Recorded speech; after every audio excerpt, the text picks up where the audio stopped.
نمازوں کا تحفہ۔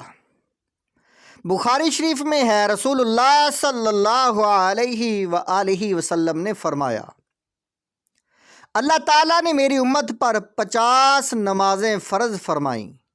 میں اس حکم کے ساتھ واپس آیا یہاں تک کہ میں موسیٰ علیہ السلام کے پاس پہنچا تو انہوں نے مجھ سے پوچھا کہ اللہ تعالیٰ نے آپ کو آپ کی امت پر کیا فرض کیا ہے؟ میں نے کہا 50 نمازیں۔ کہا اپنے رب کی بارگاہ میں واپس جائیے کہ آپ کی امت اتنی نمازیں پڑھنے کی طاقت نہیں رکھے گی۔ میں بارگاہ الہی میں حاضر ہوا تو اللہ تعالیٰ نے کچھ حصہ کم فرما دیا۔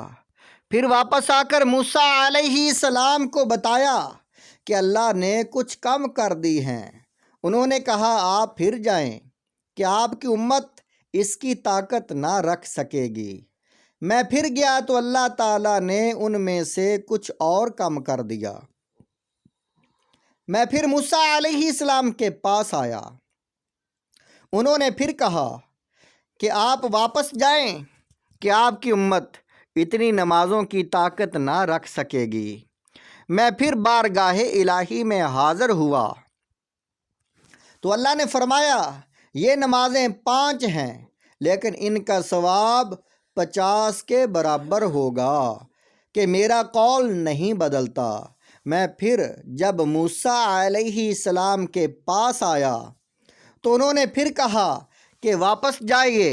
میں نے کہا اب مجھے اپنے رب سے حیا آتی ہے۔ حضرت موسیٰ علیہ السلام کی التجا۔ حضرت موسیٰ علیہ السلام اللہ تعالیٰ کے قریب ہوتے رہے حتیٰ کہ ان کے اور اللہ تعالیٰ کے درمیان ایک ہی حجاب رہ گیا۔ جب انہوں نے اپنے اس مقام کو دیکھا اور قلم کے چلنے کی آواز کو سنا تو اس وقت عرض کیا، اے میرے پروردگار، اپنا دیدار مجھے کروا دے، میں ایک نظر دیکھ لوں۔ تفسیر در منصور جلد نمبر 4 صفحہ نمبر 373، کتاب العظمت۔ حضرت موسیٰ علیہ السلام کے اصرار پر اللہ تعالیٰ نے فرمایا، یتیم کا حق مارنا کیسا ہے؟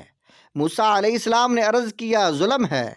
تو اللہ تعالیٰ نے فرمایا کہ میرا بلا حجاب دیدار عرب کے در یتیم کا حق ہے جو میرا محبوب ہے اور خاتم المرسلین ہے۔ اگر وہ نہ ہوتا تو اے موسیٰ تم بھی نہ ہوتے۔ حضرت موسیٰ علیہ السلام نے عرض کیا کہ کاش میں ان کی امت میں ہوتا تو ان کی زیارت کا شرف پاتا۔ رب کریم نے